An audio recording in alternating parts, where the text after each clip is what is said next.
Ito yung literal na walang mic. Maririnig mo ang ingay sa labas. Hawakan mo. So, ito yung difference niya na merong mic. Itong mic na to, nabili ko dito lang sa TikTok. Sa packaging pa lang niya, ang ganda na. Yun. So, pwede daw siya sa live show, for interview, for vlog, or mga short videos. Pwede siya. At good news, hanggang 20 meters kaya niyang maabot. Wireless to eh. So, isasaksak mo lang siya sa cellphone mo, i-on mo yung mic, at kahit 20 meters ang layo mo, kayang-kaya. Wala pa siyang ingay. May noise cancellation effect kasi siya.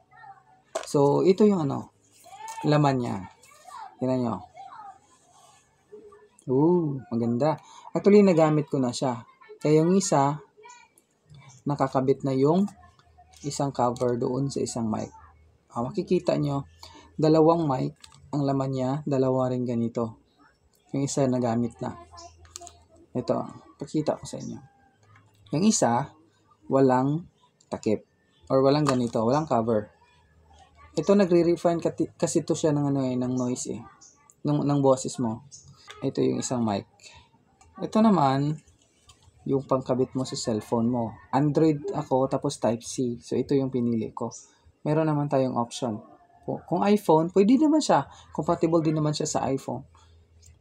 Okay, aside from that, kung malolobat na siya, actually chargeable kasi siya eh. Yun yung maganda sa kanya. Chargeable siya. Okay, ito yung isa pa. Yun. Kung nalobat na siya, pwede mo siyang i-charge. So, may free na siyang pang-charge natin. Okay. Okay. Ito yung naririnig nyo ang walang mic. Literal na maingay.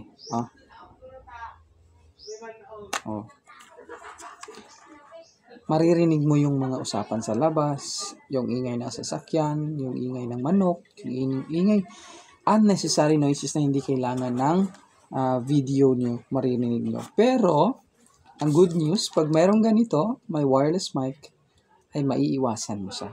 As in, parang ikaw lang mag-isa sa area mo, walang maingay. Okay, so bago mo siya isaksak, kailangan naka-on na siya ang OTG para mag-connect siya. Okay, so now i-connect muna natin at i-on natin yung OTG. So isaksak na natin siya. So malalaman mo kung paano ba siya gumagana.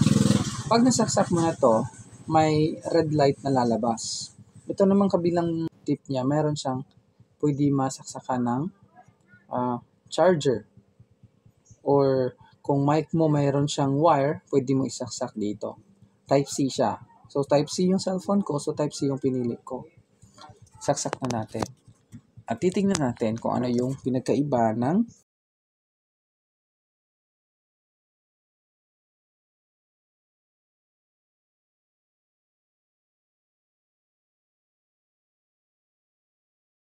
yan.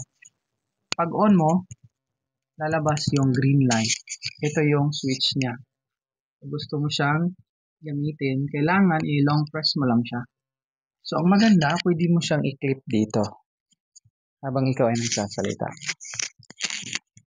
So, pwede rin na hawakan mo. So, ito yung difference niya na mayroong mic at saka yung kanina maririnig nyo walang mic.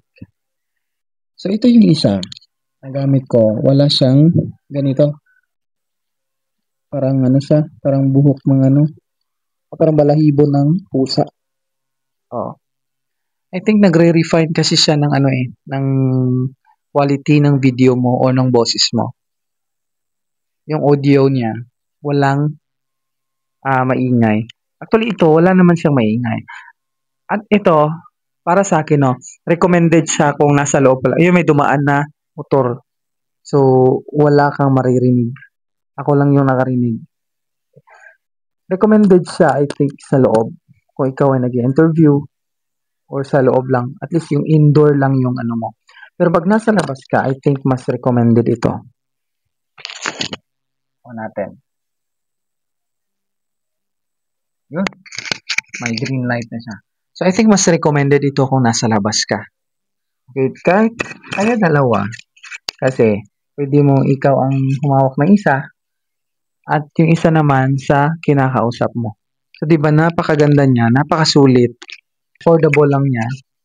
Pwede ka pang mamili kung ang cellphone mo iPhone or Android, pwede. So, pamili ka lang dyan. Nandyan naman sa Yellow Basket, may option naman tayo dyan. Kung gusto mo siyang subukan, gusto mo siyang gamitin para sa mga vlog mo, mga videos mo, I highly recommend this wireless microphone na 20 meters kayang-kaya. Okay? So, nandyan lang yan sa Yellow Basket natin. Lilink ko dyan sa Yellow Basket natin. Pwede kayong mag-order dyan.